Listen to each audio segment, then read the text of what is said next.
Hey, good morning, everybody. This is Virginia Muskis, the Referral Diva, with Get Connected, the place where BNI members can go to learn all the strategies they need to increase and maximize their ROI from their BNI membership. And today I am really, really excited to have none other than my friend, my mentor, and partner with the Referral Institute, Eddie Esposito. Good morning, Eddie. How are ya? Good morning, Virginia. It's always great to be on a call with you, believe me. Well, thanks. I appreciate it. I feel absolutely the same way. So, Eddie, having worked with you in Referral Institute, I know that one of the things that you are most passionate about when it comes to networking is helping people sell themselves instead of their stuff. And so that's something that I tell our BNI members and the folks that I meet when I'm networking that, you know, if we're out there selling our stuff, that we're basically entering into a transactional conversation that isn't likely to get us business, typically because only one or two people out of 100 people in a room have a real top of mind present need for the service or product that we're selling.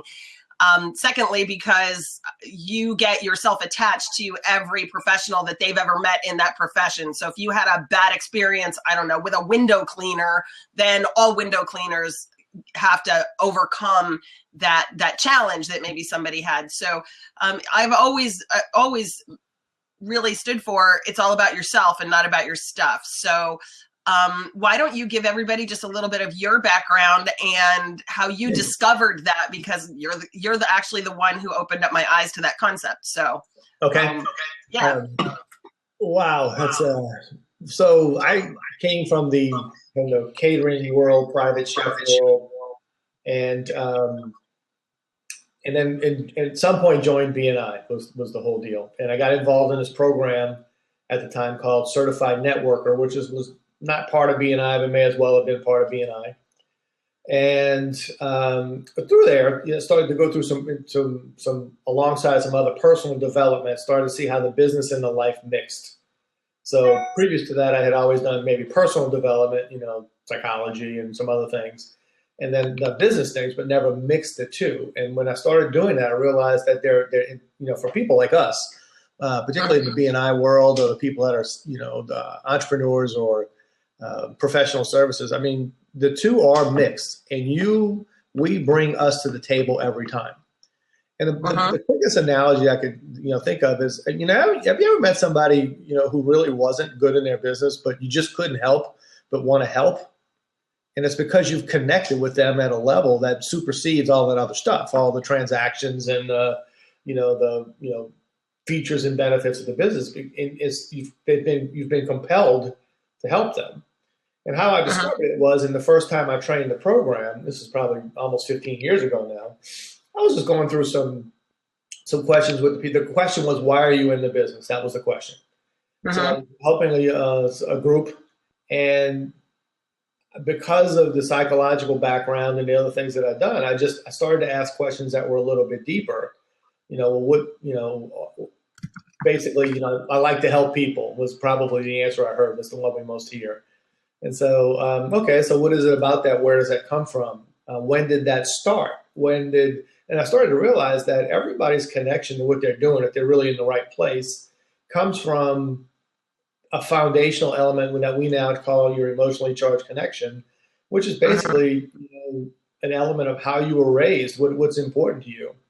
And how it shows up in the world is, for example, like the Whole Food Company. When I say the Whole Food Company, you can pretty much figure out that the owner or the people who started it were interested in having, healthy whole foods delivered to people. But why? What is it about that? What's their personal story around that? Now, I don't know Mr. Mackey's personal story around that, but, it could have been somebody in his family who had cancer or whatever. And, he saw the impacts food had, and it's a real deeply seated thing. And when you get to that real deeply seated issue, then people are just completely motivated to help you. So if you translate that, and that's a long answer, but if you translate that into the BNI world, our job in that world is to compel people, first of all, to want to help us. And there's nothing stronger that will make people want to help you than to see who you really are, what's really underneath all that stuff that we go around and show people all the time about how good we are in our business and how these other things. So I know that's a long answer, but maybe we can dissect it from there. Yeah, I think one of the biggest challenges that we have to overcome in networking, period, is that we kind of network the way we see advertising on TV, for example, right? Like I'm just going to tell you all about my Kleenex or my fluffy pillow or whatever, my inner souls, whatever that is. And we're going to talk about how great you're going to feel when you use it. And which is cool, right? I mean, it's really great from the standpoint of features, benefits. And if I have the problem, now there's a solution put in front of me, it's positioned. But I think networking is, it's so much more than that, right? And so I think Joe Sweeney in Networking is a Contact Sport says that networking is the subtle art of connecting with people to get things done. And I think that's where this really comes in when you're talking about inspiring people to want to help you accomplish what you want to accomplish. It's funny. I don't remember what that first lady that I spoke to that started maybe connecting the dots, which now has become the foundational element of our entire program. I don't know what made me do it or made me realize, but it was just, I knew that there was something there. So, for example, I'll give a live example for everybody who's out there. You've heard, that I'm the referral expert, Virginia's mentor, and, I would hesitate to say that she's probably more my mentor than the other way, but you're kind. But you're the kind. Idea is, okay, you hear about all these great things. I own these companies. I do this stuff. All right. At heart, really, truthfully, I've been a coach for a long time, a personal coach. And I got into the life coaching originally, and that's a tough sell, believe it or not. And then I did business coaching, and then realized the two were inseparable as well. So why am I a coach? Well, when I was raised, my father struggled with. He wasn't an entrepreneur or a business owner, but I mean, basically felt like he was trapped in the job he had. He had what I call golden handcuffs. And golden handcuffs are you make just enough money to provide for the family and do the things you do. And you cannot take the risk of leaving because you're afraid that everything will fall down and it's too frightening to leave. Right. And, my father, I know when I was a little kid, I certainly didn't notice it. Then when I was probably middle school, I started to notice didn't look real happy when he came home from work every day. And then by the time I was a teenager, I realized he was miserable, really miserable. Yeah. And again, with no hope to change. And I know, of course, didn't connect all those dots, but I just realized he was totally miserable. And finally, after I had moved out of the house, another company bought his company that he worked for, and he got grandfathered into some things. And just when he saw the opportunity now to start doing some of the things he wanted to do with us when we were younger, like take us on decent vacations, when we only went on one, that was out of the state. When he was, finally able to start doing this at the ripe old age of 58, when he, started having access to all these programs, he got prostate cancer, and by the time he was 60, he was dead. And it's still hard to tell that story. And the thing is, what I do today is directly related to that. Is I help people not feel or realize that they're not trapped. There are things they can do about it. It may take a little time. Nobody says this instant, but there are things they can do. And I help them get from where they are to where they want to go. And that's coaching. That's exactly what coaching is. And that's what we do in the Referral Institute. But the two are connected. And that's why I'm so passionate about it. That's why I don't let up when maybe, a lot of times I should let up. And, so if I ask you out there, the ones who are sitting out there listening, is you heard about me coming in the door, onto the blab, how differently do you feel about me now, just having spent, 90 seconds telling you a little bit about me? And I've connected now on a level that's completely different than he's a coach. It's, $750 a month or whatever, and he's got this program. That's all stuff. Now, all of a sudden, if the story resonated with you, you've connected with me, and then we just have to figure out other things. And if it didn't resonate with you, that's good too, because now I'm not spending time trying to convince you to be interested in me when you never were going to be in the first place, because we're an emotional mismatch. So letting people know our stuff, I got a saying that I like to use, is your crap is your gift, you know. It really is. I mean, I have so many presents under my tree, Eddie. and we all have it. I mean, we all have it. We like to bury it up. Nope, I had the perfect world and a perfect childhood. And look, my parents did the best they could, and I'm not disparaging them at all. But that was my circumstance, and that was the part that meant the most to me. Okay, that's the part that landed on me the hardest. There were certainly lots of parts of my dad's life that landed on me, but that was the one that I chose to get involved in changing. And when you do that, when you identify what that is, and you help others, and that's the message you're putting out all the time. Subtly or overtly.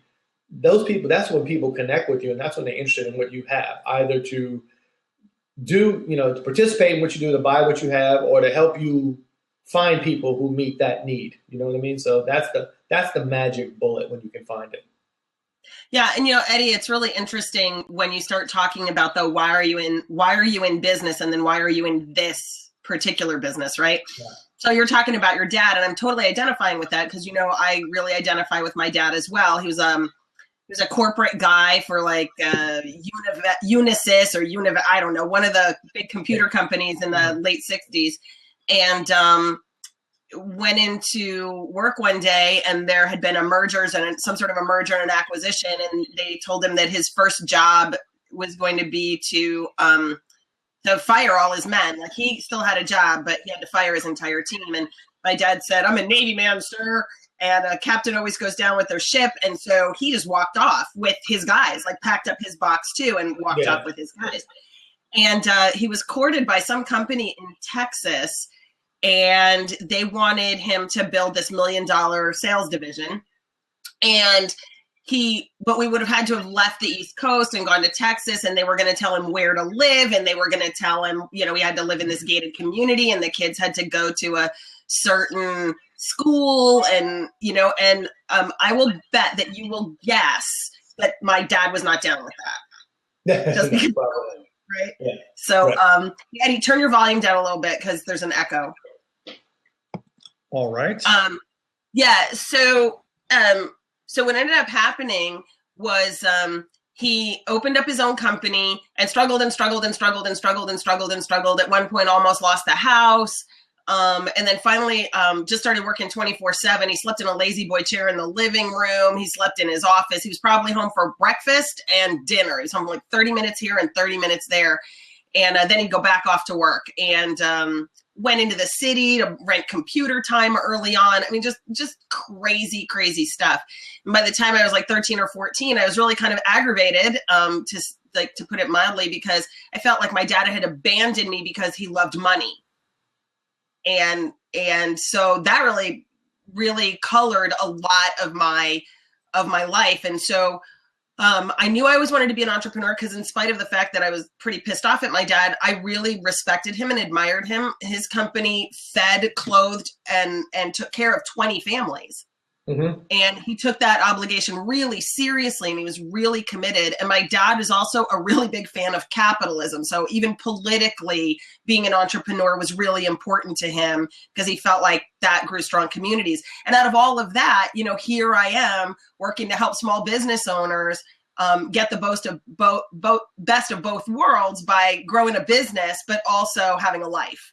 Yeah. And trying to get them back to their families and not having them work 24/7, and trying to help them create teams of people around them that will help them, support them, and sustain them in the tough times, so that they can have a life that they can look back on and not have a lot of regrets, So I think it's interesting because people will connect. We could do the very same thing with the very same tools, but the people who would get it from you wouldn't get it from me, and vice versa.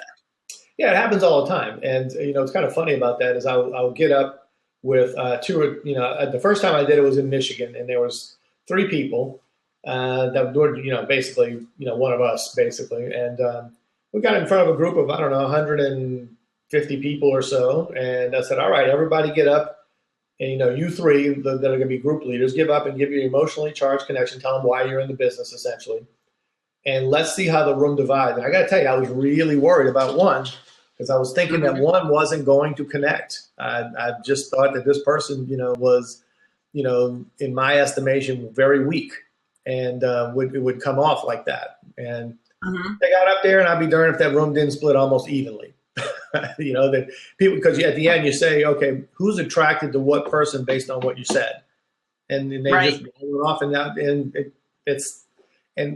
the magic bullet part about that is, if people are going to run to you because of who you are, sticking your feet in the ground, saying who you are, then why wouldn't we do that all the time rather than go out and try to compete on an advertising basis, essentially, and try to convince everybody to like us? When I can just say who I am and attract the people who are attracted to what I'm about, and that is the magic part of it. And when you take it into a B&I context, and you got a group there, well, they're all some will do business with you and some won't. That's the reality of it anyway. Is that there's only a small segment that's going to be able to refer you on a on-purpose, consistent basis, and we want to make sure that group is locked in. And then the rest of the group is a 30-person group. I mean, they'll have the ability to refer you when we say it lands on their head, but when they'll have their ears open, they'll like you enough that they want to help you as well.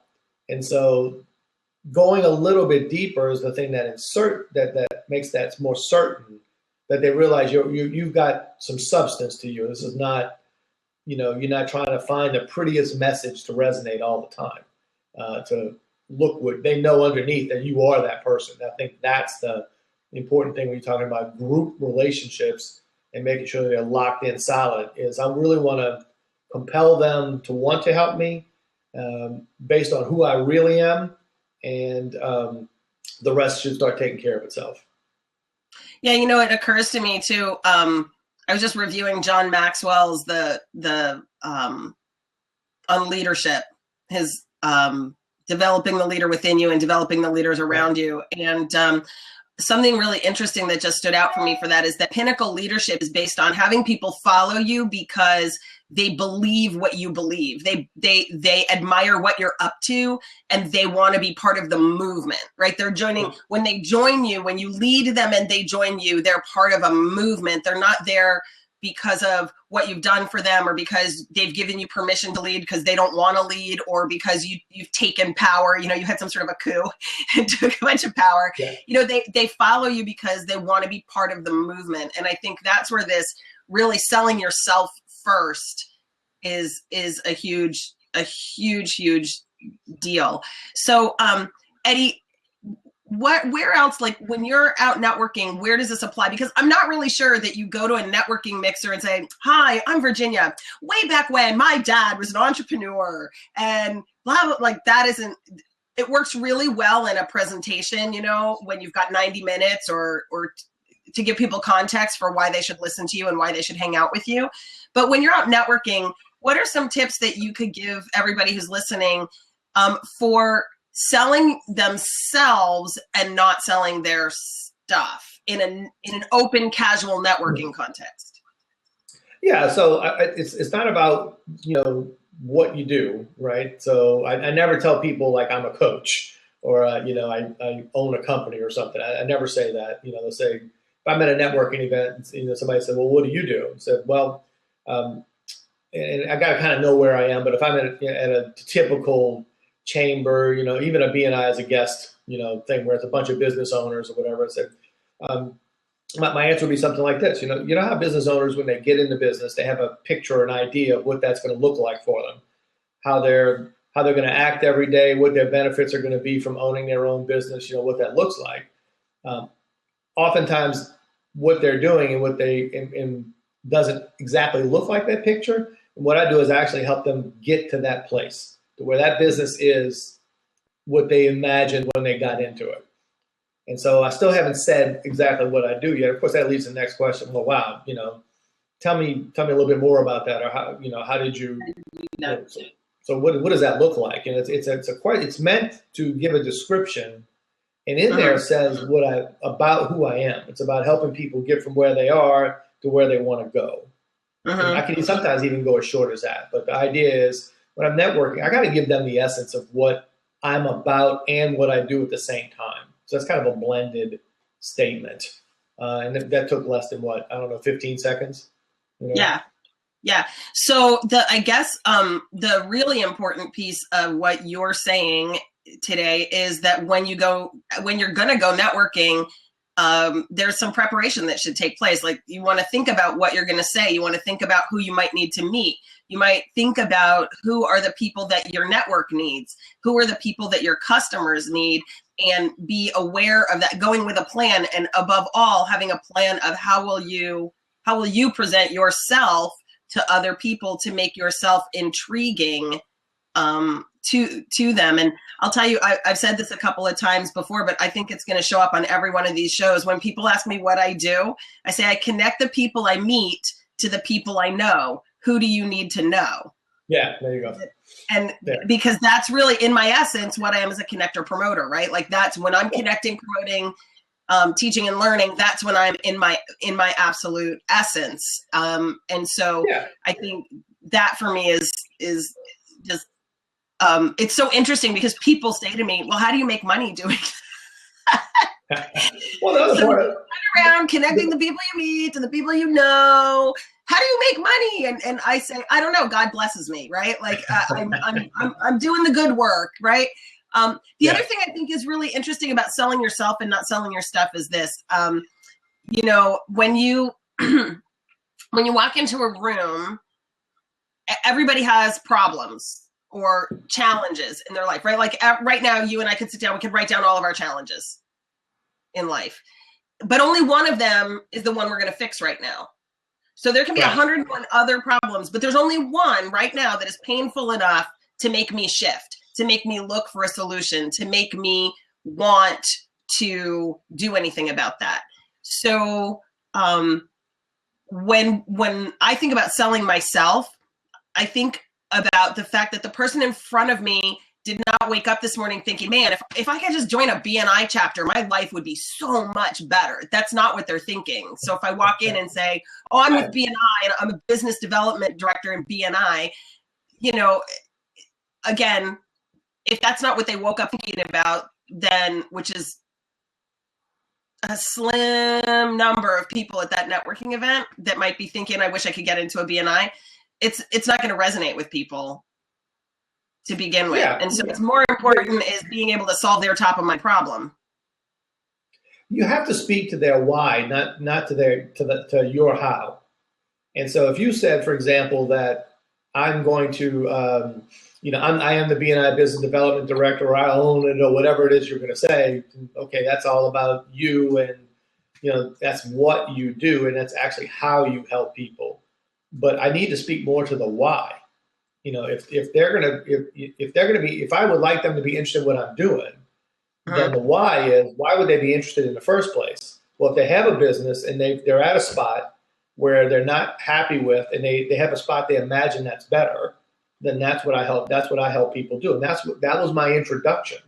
So I'm speaking to the why most of the time, and not to the what or the how. And so I think if we speak more to the whys, which, really goes to vision, and, if you think about all the great speeches in life, Martin Luther King's speech, he has a dream, John F. Kennedy, we're going to be on the moon, and they all spoke to vision. That's why we got all inspired and we love them. They don't speak about the plans or the details. And even in short bursts, if you're in a networking event and you want to tell somebody something, tell them about the why. I'm there to help people get from where they are to where they want to go. I'm there to help people not feel alone in the struggle, know that they can achieve. That's what I do. That's it. The fact that I'm a coach, I don't really think they care. Because they're asking, based on, I'm there to network, right? Now, the real magic bullet of that, although, is when you talked about the plan and everything, is I shouldn't be talking about myself at all. I should go with you and let you do it. And then I'll talk about you to all the people I meet. Now, that's the real magic bullet right there. Yeah, absolutely. And the other thing that just occurred to me though, Eddie, when you say, Well, you know how business owners have this idea and then they get in the business and it isn't what they thought. And then they're kind of frustrated and let down and disappointed. And yeah, I fixed that. Really, the first thing I'm going to think of is I just met with Susie. I was just talking to Susie over here and she was just telling me how hard it is right now for her and her business. We should go talk to her, right? Like that's going to open me up to thinking about who I know that has the problem and I don't feel sold. So that's going back to a few weeks ago, we had Brennan on talking about the networking disconnect, right? And so talking about the fact that none of us wants to be sold to at a networking event, right? So when you have the idea, I'm going to go help people connect in the room, that's a whole different approach to networking. But eventually it also gets you connected to the people that have your top of mind problems. So the way I look at it is, there are 100 problems in the room. One person in the room, they're thinking about the exact problem that I solve. But I'm not going to get around to all 100 people and saying, do you have the problem I solved? Do you have the problem I solved? Do you have the problem I solved? I'm not going to do that, right? And be effective. But if I have my eyes and my ears open, then I can be effective because I'm talking about other people and I'm thinking about other people's problems. So I'm not actually there for myself per se. I mean, I'll get the benefit, but my focus is external. It's at right heart of giver's gain, that whole philosophy. Yeah, by the way, this is really how to make a BNI chapter work, is because BNI chapter is reliant on us bringing people to the chapter as visitors. Okay, right. No network grows without visitors, period, end of story. It will die without visitors. So the idea is people have to be coming into the system. Well, where are they going to come from? You know, you run out of friends and family pretty quick, right? Sure. So the idea is if we're not out networking, we can't feed the system that's going to feed us. So if I get out to the networking events and I am either working with you or not working, you know, if I'm there alone, which I would never recommend, but if we're there together, then we can invite prospects back to the chapter. And those prospects are there to meet somebody else. And by the way, they can join a chapter. They can come, you know, just listen to your 10-minute presentation. I don't really care what the reason is, getting them through the door. But we won't have them if we're not out networking. See, networking is not a sole group function. It's a multi-group function. And you know, the best networkers will be involved in another network, with BNI being like the mothership, the flagship of it. And all of that. And if you're communicating on your why, you're going to attract folks. And if I know your why, that helps me attract folks to come in on your behalf. So that's where all this really starts to work together as a you know, big magical system, so to speak. Yeah, you know, I had a huge aha about that a couple of weeks ago. I was sitting in a meeting, and I had that awesome sheet that the secretary treasurer puts out, right? And so everybody's doing their sales manager moment, and somebody's like, I need to meet Fred Flintstone, and somebody else says, I need to meet a landscaper, and somebody else says, I need to find somebody who sells coffee, wholesales coffee, whatever. So I'm kind of writing everything down. And I kind of checked in for a moment about what was going on in my brain, right? So I was like, yeah, I don't know Fred Flintstone. Next. Yeah, I don't know anybody who sells coffee. Next. Yeah, I don't know any landscapers. Next. So I was going through I was writing it down, but I was also sort of immediately tossing off what I didn't know. And when I got to the end of the meeting, I asked myself this really interesting question, which was, what would happen if I actually took this list and did something, got on my LinkedIn, or when I was out at a networking event, or could I post it on my Facebook? Could I tweet it? What could I do actively with the list instead of sort of popping it off, don't know him, don't know him, don't know him, don't know him. And then I started talking with some of my team members, and I said, next time you're at a meeting, check in on what's going on in your head. And lo and behold, we kind of found out that what your brain does is immediately, even though we say be specific to be terrific, right? You're specific, but immediately you go, nope, don't know them, and you're on to the next thing. And this idea of your why, when your why is about helping other people, when your why is about serving other people, when you're really steeped in that giver's gain, you take that list and you go do something with it. And that changes everything. Right? Well, and I think we all have to ask ourselves, why would anybody want to do business with us? And it's not because I have the best widget. Lots of people. Let's not kid ourselves. We all have people that somebody else could run to other than us. So what's going to be the magic thing that makes people want to refer people to us or to do business with us in the first place? And it's going to be us. In the world that we're speaking of. And even big companies try their best to transmit or to communicate their whys, and they try to hook people up on. Car companies do it, truck owners, it's like a rock and, big tough and all that other stuff. They try to commit it, to transmit an emotional message.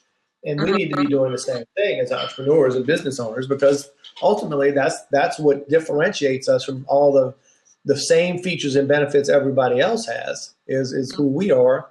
And trust me, we don't generally need that many folks to become our customers to be very successful.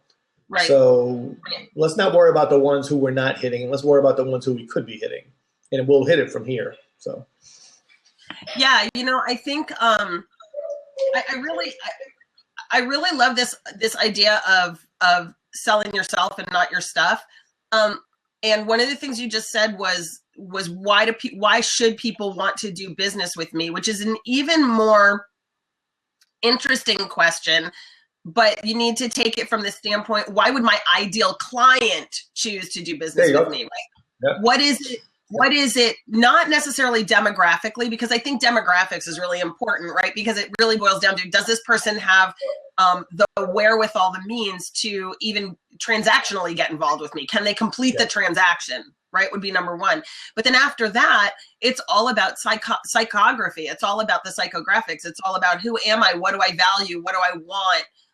And I often tell the story of the difference between the pet vet and the large animal vet, And so the pet vet believes that pets are children. They're our children, and therefore we as pet owners will respond to any kind of medical crisis or wellness treatments or whatever the way we would for our children.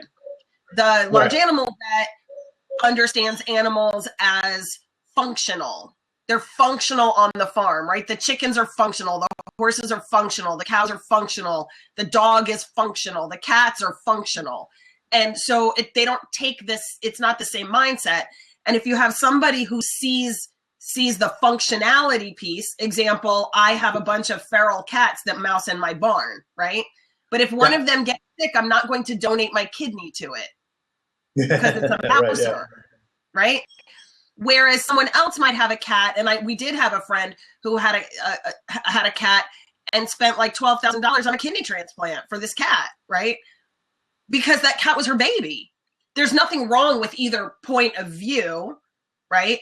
At all. It's just you're not the right match for that person. So if they're not selling their why about what they believe about the thing, about the service or the product, then the mismatch of client to provider happens.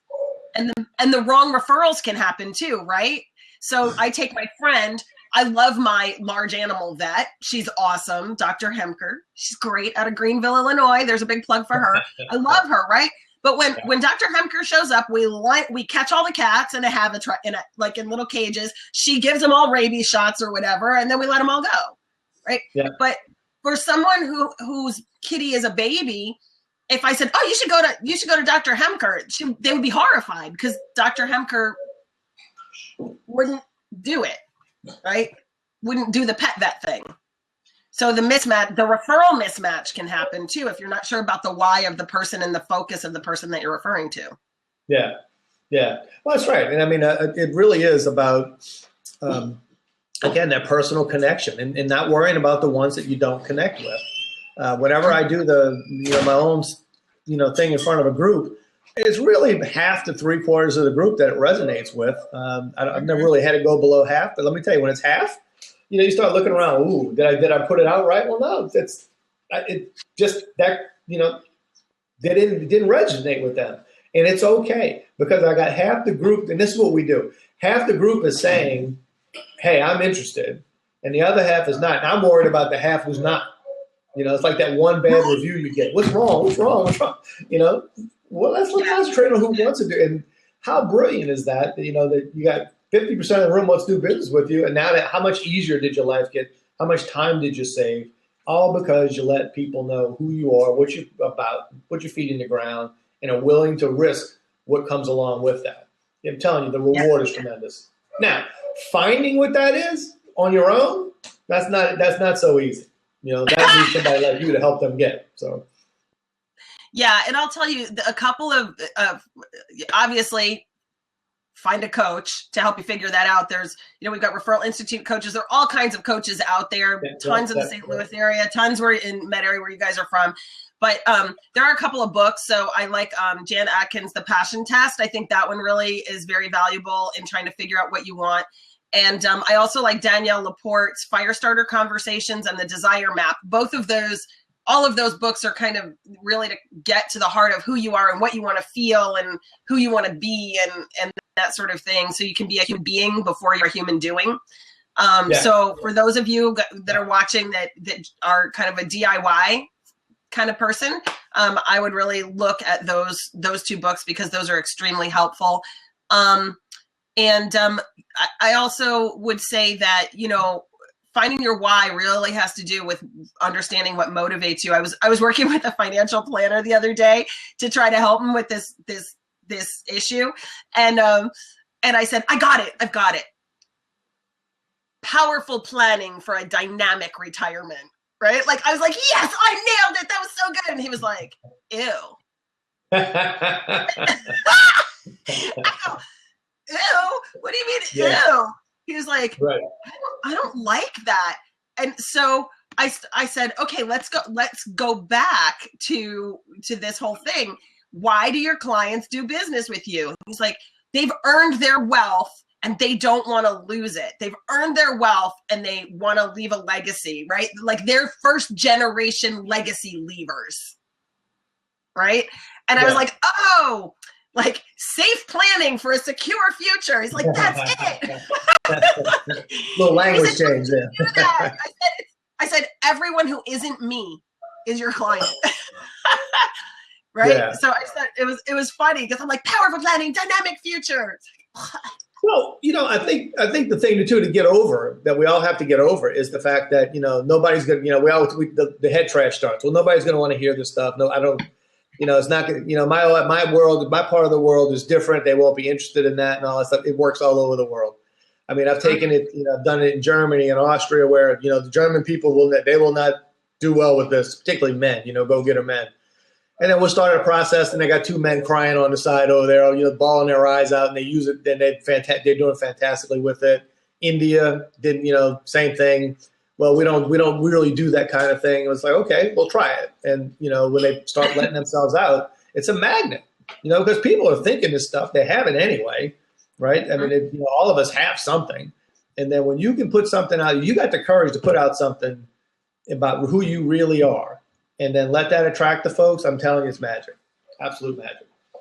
Yeah, and so you know, I also think, Eddie, and I hope you'll agree with this. Saying it isn't enough. There's a living it piece where you show up in that authentic place of, you know, in your case, moving people towards what they want, helping them remove their own obstacles, the stuff that they allow to stand in their way, because we're all inventing our own obstacles every single moment of every single day, right? So, so there's that. And then the other thing that I do, I don't know if you do this, but I do an exercise called Goals That Matter with people.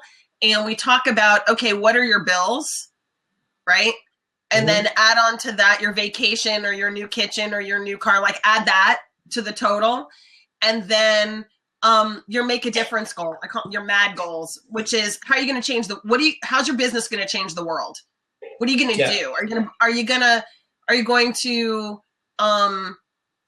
you know, give money to help kids who have cleft palates? Are you going to go, you know, I do this whole thing with Blessing Basket, which graduates women out of poverty in third world countries. You know, do you like dogs? I think Karen Goodman is on here. She's really into pet rescue. So what are you what are you really working for? Because I don't think any of us wakes up and goes, yay, I get to go to work and pay my bills. And certainly it's not sexy. Like, hey, Eddie, could you do business with me because I need to pay my bills? You're like, I got to pay my bills too. No, right? So we don't really want to help each other pay our bills.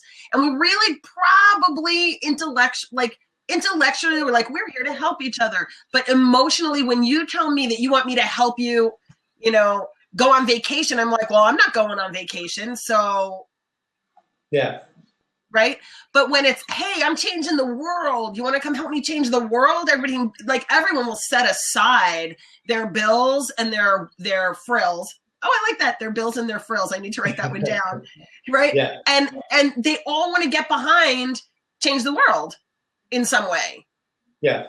Well, you know, again, people buy on vision. Again, that's why the great speeches of the world are all visionary. They don't get into little details and, you know, strategies and all that other stuff. I mean, they're all about what could be.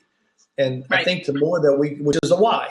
So I think the more that we could speak to visionary things, even if they're small, you know, as long as they're, like you said, you know, not all the minutia of things, but what could be, what the possibilities are, how people could look differently.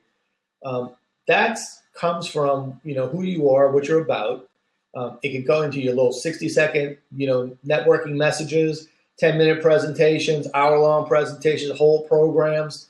You know, all that stuff comes from the place where you are. But the more that we can speak visionary, the more people will see, they'll feel, I guess, the hope in it, or the possibilities even. That's what they buy. They buy what could be.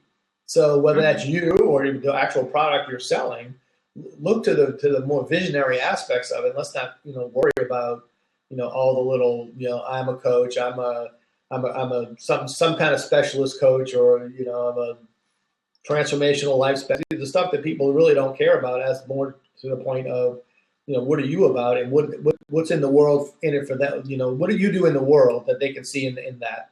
And that's what that is. I help people get from where they are to where they want to go, or some semblance of that message. Right.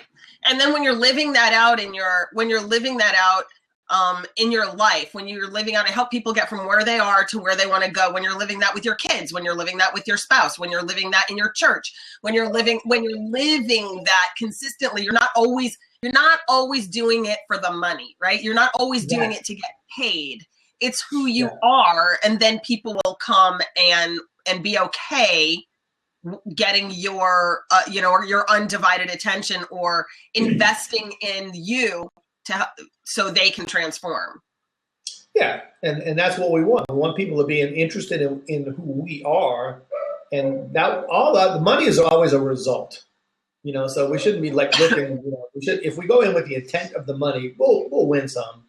But if we go in winning over the people, which is essentially what the whole B&I concept is about, let's win each other over and be solid in our relationships, and the money will be the result. I mean, that's essentially what that is all about.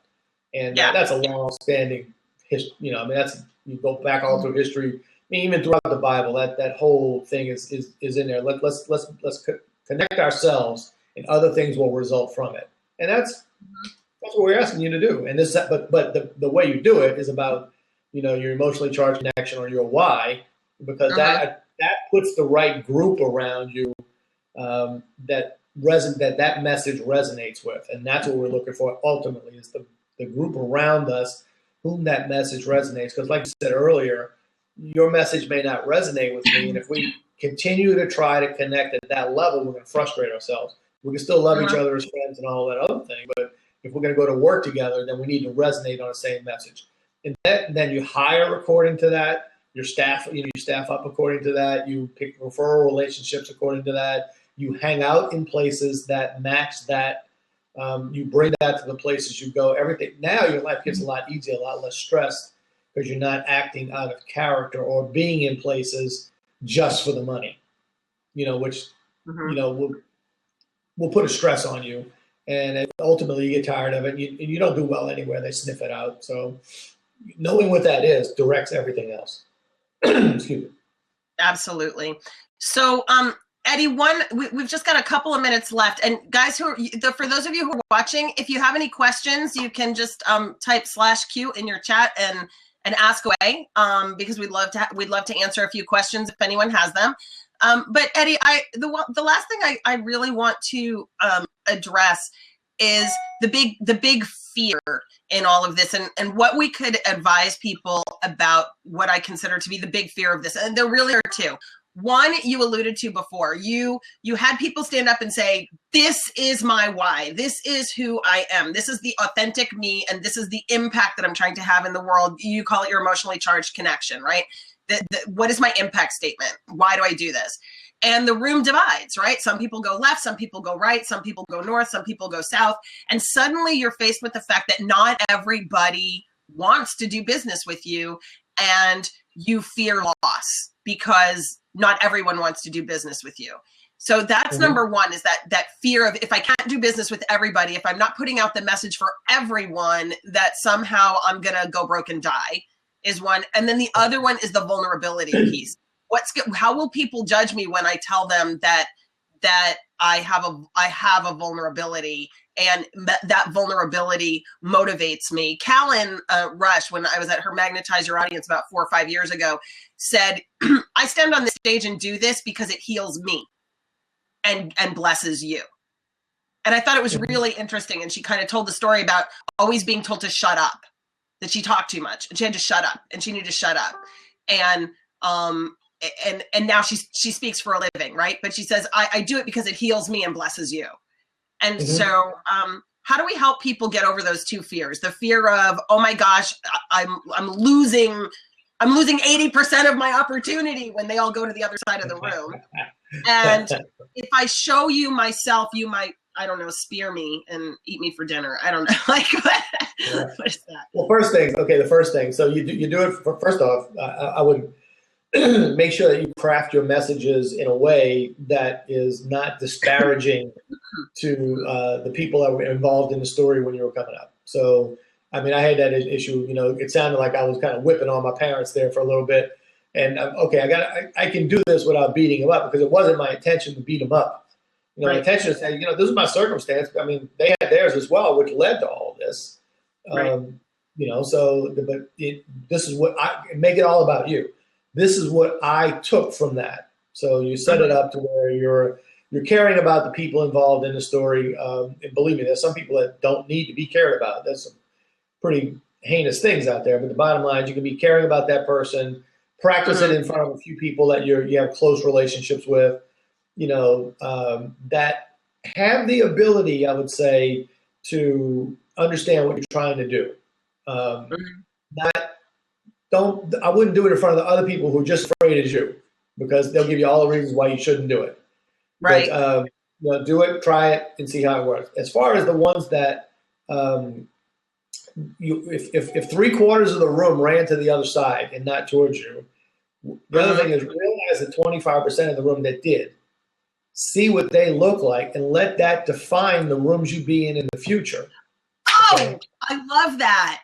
Yeah, that's Go the thing. where your people are. Exactly. You know, this is your opportunity to find out, because then you'll stop wasting time. You'll switch it from, 75 away to 75 towards, because you'll change the rooms that you're in. This is how you find your exact target market, who's hearing you, who you are, who your message is. So, yep, it would be very disheartening to watch a room run the other way, but just realize you're just in the wrong room. Where does the other 25% hang out? That's the rooms I want to be in. And then make sure you have more rooms that look like that, psychographically, demographically, whatever. Okay, so whoever has signed in by 8:49, and anybody who signed in and didn't leave before 8:49, you just got the entire gem of today. If you're not getting results from your networking, check your message. Are you selling your stuff, or are you selling yourself? Number one. Number two, check your preparation. Are you prepared? Or are you winging it and saying, inadvertently throwing people under the bus, right? And coming across as judgy or negative. And third, if your people aren't in the room, go somewhere else. to a different room. And just because, if you think attorneys are your target market and you go to a room full of attorneys and 25% of them show up for you and the other 75% turn their back and walk away, they can't hear it. There's something about those attorneys that appeal to them, and you need to find out where else those people hang out and go to a better room. Go to a more populated room. You don't go to the grocery store to buy I don't know, tires. Well, unless you go to Costco. But exactly. You know what I mean? Like you don't go to the Whole Foods to buy tires. Yeah. Because they don't have them. Right? Or I don't buy the Whole Foods to buy Coca-Cola even, so. Right. So if we wouldn't shop that way, if we go to the shops where the stuff is on our list, then we need to go to the networks that have the people, both demographically and psychographically, that are on our list of people to meet. I'll give you the quick result of my story about all that was, I'd go speak anywhere. And, to a lot of degree, I wouldn't turn things down just because, in my world, speaking is a big part of it. But if I was picking, I'd go to groups. I'd go to women groups. My message resonates better with women groups. My clients were mostly women. When I spoke to women groups, my message resonated better with them than it did with men. Okay, that's where I go. I start looking to speak in professional women's groups or, parent organizations or whatever. I mean, that determined where I would go to have my success. Yeah, that's amazing.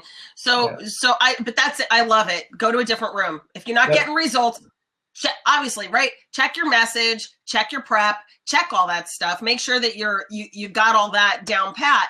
But man, if you're great and you're not getting the right people to be attracted to you, you're just not where they are. I guess if you can't find a trout in the ocean, right? So.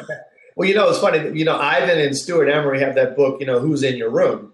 We should write a book called Pick the Right Room in the First Place. Yeah. Super. Do your homework, right? Yeah, just pick the right room.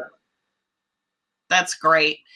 All right. Well, if there aren't any questions, because nobody's typed any questions to us, Eddie, we've done such a great job that all of their questions have been answered, I guess. So, any parting thoughts? What do you want to leave everybody with? I know it's a lot. Sometimes this. First off, I would say make sure you get somebody to help walk you through what that why, really is.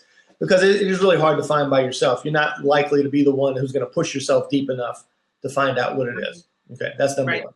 Number two, have a little courage. Risk it. Put it out there in short bursts and watch the difference in the room. Watch the difference in your people around you when they find out who you really are. Gain more confidence. And then, communicate more from the visionary or the why aspect. And I think you'll see a big change in how people receive you. Excuse me, boy, choked up. When you get out, you'll get more one-to-ones. You'll get more results this way when speaking from your why than you ever will speaking from features and benefits and pricing and I got the best widget. Everybody's got a widget.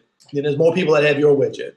So when you're networking, for the networking aspect of it, we need to attract people, not widget buyers. So let them see who you are.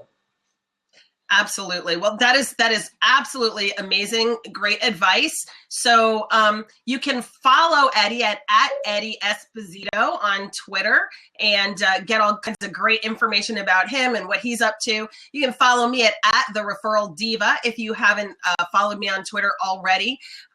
Just a quick shout out. Some of you know that Josh Turner's got a great new program, the Appointment Generator. Cart closed last week, but he opened it up for one more day. He's doing a masterclass today at 1:00. I'll blast out the link on my Twitter feed. So anybody that wants to watch that, it's all about lining up 10 to 15 new appointments in 30 days or less using LinkedIn and Facebook, which is pretty cool. And so if you're interested in learning more about that, just follow me on Twitter and we'll get that. In the meantime, Eddie, it's great to see you. I am thrilled that you could be with us today and that you took the time out of your day to do this. I hope all of you guys that are watching got great information. And until next time, go forth and network. And while you're at it, be remarkable. All right. See you. Thank you for having me. Bye.